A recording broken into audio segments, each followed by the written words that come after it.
Mohli by ste sa predstaviť, prosím? Volám sa Frici Vargan, mám 54 rokov. S podnikateľskou činnosťou zaoberám od roku 1990 a mám malé nahrávacie štúdio. Mohli by ste nám povedať niečo o vašej firme? Moja firma je malé štúdio, ktorú som založil ešte dávno vtedy, keď som hral v jednej kapele. Ja som stále aktívny muzikant a ten nápad, že nahrávať hudbu, to vyplývalo z toho, že veľa koncertov sme hrali a chcel som tieto veci nejakým spôsobom zachytiť a jedno prišiel za druhým, proste nejak tak to boli začiatky.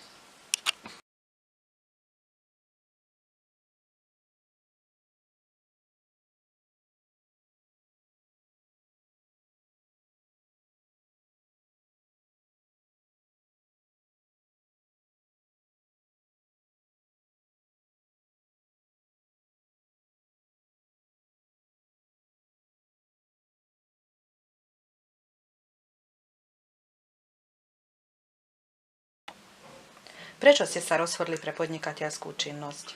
Môj príklad, môj starý otec, ktorého bohužiaľ nepoznám, som nepoznal, ale on bol majiteľom mlynu a ja som išiel po jeho stopách a preto som sa rozhodol stať sa podnikateľom.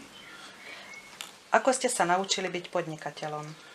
Postupne časom za jazdy, ako to hovorí, sledoval som trh, sledoval som obecenstvo, sledoval som muzikantov, ktorí prišli do môjho štúdia, tu nahrávali, povedali, že čo by potrebovali k tomu, aby sme nejak polepšili tie nahrávky. Samozrejme, postupne som dostal ekonomike, lebo aj to súvisí s tým. Postupne som naučil, že ako vypísať faktúry, ako výdajky, ako príjemky, proste všetko tieto veci, ktoré sú okolo toho a ktoré sú k tomu dané a veľmi potrebné.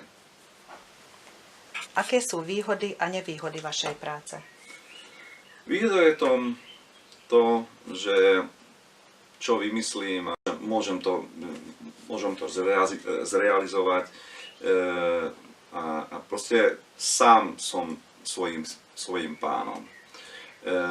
Nevýhoda je v tomto, že stále som v pohybe, stále, proste keď som doma, aj vtedy som v práci. Proste, a niekedy sa neviem vypnúť.